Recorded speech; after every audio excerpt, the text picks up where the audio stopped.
নমস্কার। অখণ্ড ভারতবর্ষের একজন প্রমিনেন্ট লিডার এবং সোশ্যাল অ্যাক্টিভিস্ট জি.কে গোখলে তিনি উক্তি করেছিলেন যে what Bengal things today India things tomorrow.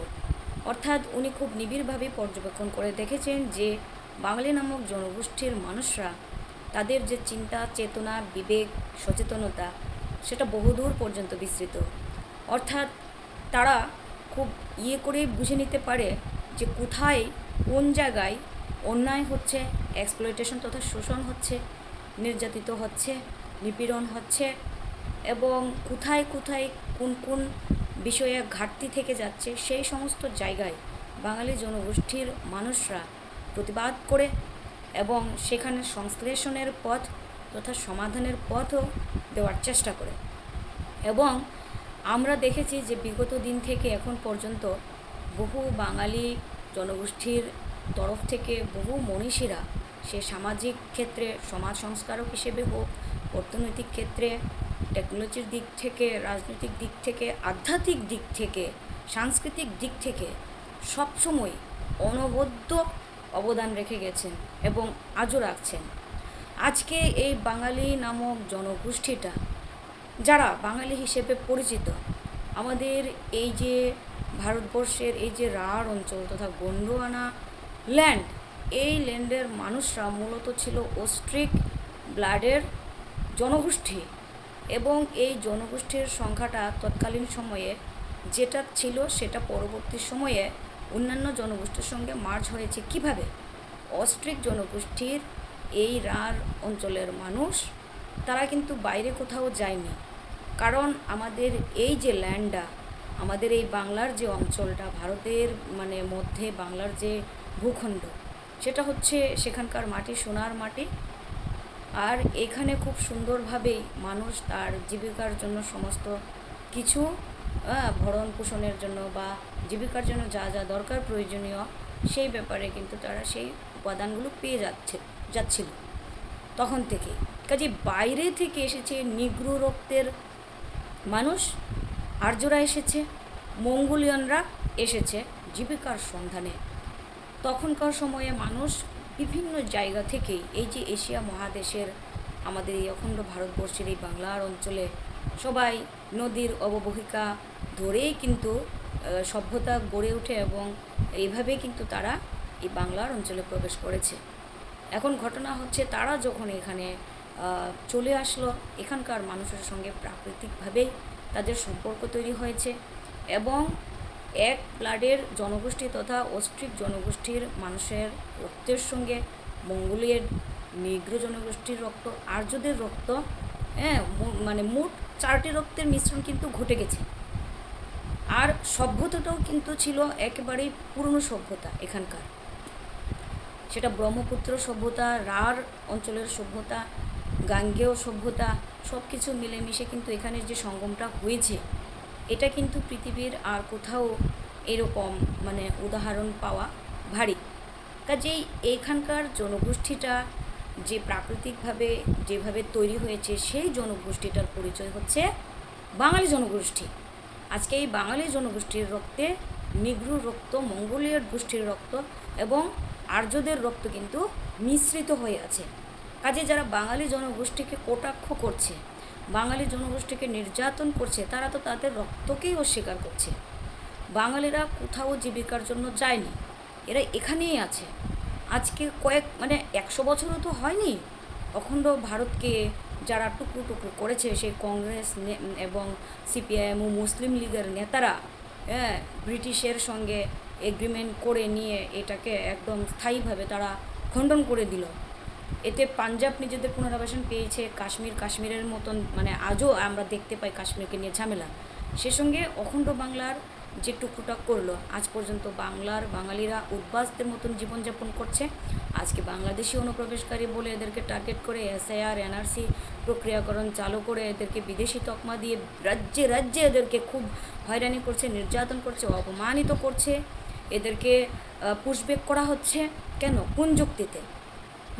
আজকে তাদের লক্ষ্য করলাম যে বর্তমান ত্রিপুরা রাজ্যে ট্রিপল ইঞ্জিনের সরকার, ত্রিপুরা রাজ্যে ট্রিপল ইঞ্জিনের সরকার বলা ছিল, কারণ আইপিএফটি তিপ্রামথা এবং বিজেপির রাজত্ব, আবার কেন্দ্রে বিজেপি।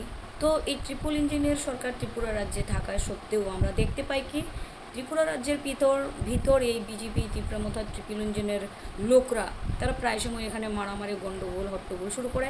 এবং দিল্লিতে আমরা আজও দেখলাম যে সুপ্রিমো তথা তিপ্রামথার সুপ্রিমো প্রদ্যুৎ দাদা এরা কিন্তু ওই দিল্লিতে গিয়ে ওখানে কোলাকুলি করছে, ভাব বিনিময় করছে, তাদের এগ্রিমেন্ট চুক্তি এটা ওটা তারা করে নিচ্ছে।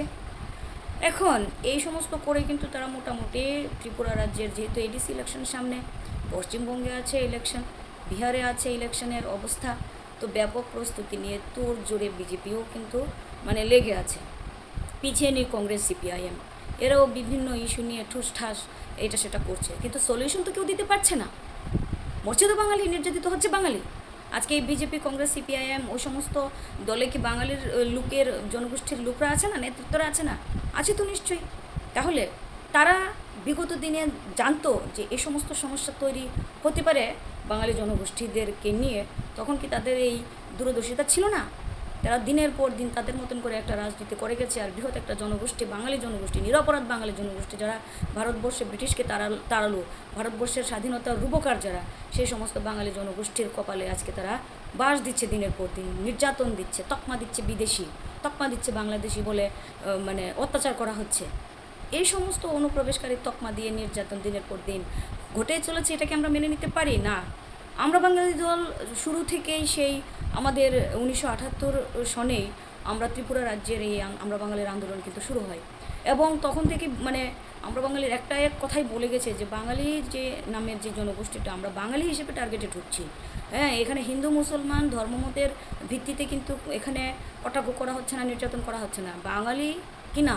বাঙালি কিনা সেই জনগোষ্ঠীর মানুষটা বাংলা ভাষাভাষীর লোক কিনা সেটা দেখে কিন্তু তারা অত্যাচার করতো। তো এই যে হিন্দু সাম্রাজ্যবাদী, উর্দু সাম্রাজ্যবাদীদের যেটা মানে একটা টার্গেট, বাঙালিকে শেষ করে দেওয়া, ধ্বংস করে দেওয়া, আজকে কিন্তু মানে এই কথাগুলো ফলছে। আমরা বাঙালি কিন্তু সেই সময় বলে আসছিল, সেই গোখলের বাণীটাই আজকে আমি শুরুতেই বললাম যে বাঙালিরা আজ যা চিন্তা করে, ভারত তা চিন্তা করে পরশু। অর্থাৎ বাঙালিরা যেভাবে বাঙালিদেরকে মানে মার দিতে চাইছে, নির্যাতন করছে, কুণ্ঠাসা করে দিতে চাইছে, বাঙালির অধিকার ছিনিয়ে তো আগেই নিয়ে নিয়েছে। এখন ভিটেমাটি হারা যাও কিছু বাঙালি এখানে সেখানে বসবাস স্থাপন করার চেষ্টা করছে। হ্যাঁ, তাদেরকে এখন মানে ভিটেমাটি ছাড়া করার একদম মানে সম্পূর্ণ প্রক্রিয়া এরা তৈরি করেছে, এবং সেটাতে অসমে অনেকটা সফল হয়ে গেছে। বিহারে লক্ষ লক্ষ মানুষের এভাবে মানে এসআইআর চালু করে দেখলাম যে কতজনকে অবৈধ ভোটার বানিয়ে দিয়েছে। কিন্তু অবৈধ ভোটে জয়ী সেই সমস্ত বিধায়ক, মন্ত্রীরা, সাংসদরা তারা তো আর নিজেদেরকে অবৈধ হিসেবে ঘোষণা করছেন না কেন? তারা নিজেদের ইস্তফা দিচ্ছেন না কেন? বা তাদেরকে এখনও আজকে মানে জনগণই বা এদেরকে সেই পদের ক্ষমতায় বসিয়ে রেখেছে কেন? তাদেরকে এখান থেকে টেনে বা বের করুক, তারা পদত্যাগ করুক, তারা তো অবৈধ। আজকে এই এসআইয়ের নাম করে সারা মানে বাংলা জুড়ে, পশ্চিমবঙ্গ, ত্রিপুরা, মানে বিগত দিনে তো অসমে অলরেডি মানে এনআরসি চালু করে দিয়েছিল। এইভাবে দিনের পর দিন হয়রানিটা আমরা আর কিন্তু মেনে নিতে পারছি না। আমরা বাঙালির দল, এই জন্যই আমরা বাঙালি, মানে বাঙালি নামের আগে আমরা শব্দ মানে ততটাই মানে যথার্থতা বহন করে, কারণ যেখানে বাঙালিদেরকে বাঙালি পরিচয় মার খেতে হচ্ছে, বাংলা ভাষাভাষীর মানুষ বলে আমাদেরকে মার খেতে হচ্ছে, এবং আমরা বাঙালিরা ঐক্যবদ্ধতার যে মহামন্ত্র, সেই মহামন্ত্রে কিন্তু আমরা বিগত দিনে যেহেতু আমরা ঐক্যবদ্ধ ছিলাম না, তাই আমরা কিন্তু সবাইকে নিয়ে ঐক্যবদ্ধের সুরে বা ডাক দেওয়ার যে আহ্বান, সেই মহাজাগরণী মন্ত্র আমরা বাঙালি জিন্দাবাদ এবং বাঙালি ঐক্য জিন্দাবাদ, এই মন্ত্রধ্বনি, এই স্লোগানে আমরা আকাশ বাতাস মুখরিত করছি এবং আমাদের আন্দোলন বহাল আছে। আজকে প্রত্যেকটা জনগণের উদ্দেশ্যে, বাঙালি জনগোষ্ঠীর উদ্দেশ্যে বিশেষ করে এটাই বলবো যে আমরা আসলে বাঙালি জনগোষ্ঠী কারা, বাংলার অঞ্চলে বসবাসকারী আমরা যারাই আছি, জাতি উপজাতি, আমাদের প্রত্যেকেরই পরিচয় হচ্ছে আমরা বাঙালি। সেটা মেনে নেওয়া এটা তেতু সত্য হলেও অনেকের জন্য কিন্তু এটাই বাস্তব সত্য যে আমাদের এখানকার মানুষের পরিচয় আমরা বাঙালি। যারা পাহাড়ে বসবাস করে তারা পাহাড়বাসী বাঙালি, এবং যারা সমতল অঞ্চলে বসবাস করে তারা সমতলবাসী বাঙালি। অর্থাৎ এখানে মানে আলাদাভাবে ত্রিপুরাকে মানে বাংলার থেকে বিচ্ছিন্ন করে যারা চিন্তা করছে যে তারা বাঙালি না বা বাংলার অংশ না বা তারা অন্য কিছু, সেটা তাদের একেবারেই ভ্রান্ত ধারণা। ভৌগোলিক অবস্থান, প্রাকৃতিকগত দিক বা বিচার, সেটাকে মেনে নিলেই সকলের জন্য উপকার হবে। আর এই বিভাজনের রাজনীতি থেকে তিপ্রামথা, বিজেপি, কংগ্রেস, সিপিআইএমকে আমরা বাঙালি আমরা আহ্বান জানাচ্ছি যে আপনারা বিভাজনের রাজনীতি থেকে সরে আসুন। যদি সত্যিকার অর্থে জনকল্যাণমূলক কাজ করতে চান তাহলে বিগত দিনের পুরনো যে সিপিআইএমের যে এই যে মার্ক্সবাদী দর্শন যেটা ভ্রান্ত প্রমাণিত হয়েছে সেটাকে আপনারা ত্যাগ করুন। আপনাদের সিপিএম করার তো কোনো প্রয়োজন নেই। নূতন দর্শন, নূতন বিপ্লব আমরা এই সমাজে আনতে চাই। সেটা হচ্ছে সামাজিক অর্থনৈতিক দর্শন প্রাউড যা শ্রী প্রভাত রঞ্জন সরকার দিয়েছেন, সেটার সিদ্ধান্তগুলোকে বাস্তবে আমরা রূপ দেই। কংগ্রেসদেরকেও বলছি, যেহেতু যারা কংগ্রেস করছে সেই সকল কর্মীদের উদ্দেশ্যে বা সেই সকল ভাই বোনদের উদ্দেশ্যে বলতে চাইছি, কংগ্রেসের কোনো নির্দিষ্ট দর্শন নেই সামাজিক অর্থনৈতিক দিক থেকে, রাজনৈতিক, সাংস্কৃতিক, আধ্যাত্মিক দিক থেকে কীভাবে সমাজটাকে ঢেলে সাজাবে এই ধরনের কোনো পরিকল্পনা নেই। কাজে ওখানে আপনারা আর সময় নষ্ট করবেন না। যদি তারা সত্যি কিছু করতে পারতো তাহলে সেই ফর্মুলা থাকতো, ফর্মুলা প্রয়োগ করে কিছু করে দেখাতে পারতো, ইতিবাচক কিছু করতে পারতো। তাদের কাছে নেই, তাই আপাতত এই কংগ্রেসের তো আমাদের আর দরকার নেই। এখন বিজেপির ক্ষেত্রেও আমরা সেটাই বলতে চাই যে বিজেপি মূলত এই পুঁজিবাদীদের দ্বারাই পরিচালিত সরকার, এবং বিজেপিরও নিজস্ব কোনো দর্শন নেই বা ফর্মুলা নেই, সিদ্ধান্ত নেই কীভাবে আমরা আমাদের অঞ্চলগুলিকে সামাজিকভাবে এবং অর্থনৈতিক দিক থেকে স্বয়ংসম্পূর্ণ করব। আর তিপ্রামথা, আইপিএফটি এদের তো মূলত কোনো প্রকার ফর্মুলা, সামাজিক অর্থনৈতিক দর্শন কিচ্ছুই নেই। কাজে কী দরকার আছে আমাদের ওই সমস্ত দলের তলে এনার্জি দিয়ে, সময় দিয়ে, মারামারি কাটাকাটি করে সারা বিশ্বের দরবারে একটা হাসির পাত্র হিসেবে নিজেদেরকে রিপ্রেজেন্ট করার কোনো মান নেই। আপনাদের প্রতি, সকলের প্রতি আমাদের বারবার উদ্যত আহ্বান থাকছে যে আমরা সবাই মিলেই সমাজের জন্য কাজ করতে চাই। আমরা বাঙালি দল এই সমস্ত মহান কর্মযজ্ঞ বা পরিকল্পনা মানে এই আমাদের দু চারজনের জন্য না, আমাদের সবার জন্য। বাংলার অঞ্চলে আমরা পরিচয়, আমরা বাঙালি। আমরা কেউ এখানে বিজেপি, তিপ্রামথা, কংগ্রেস, সিপিআইএমের পরিচয়ে আমরা কোনো ভালো কাজ করতে পারবো না। আমরা বাঙালির পরিচয়ে আমরা এই বিশ্বে নতুন দৃষ্টান্ত, উদাহরণ তৈরি করতে চাই, এবং তার জন্য আমাদের কাছে সঠিক রাস্তা আছে, পন্থা আছে।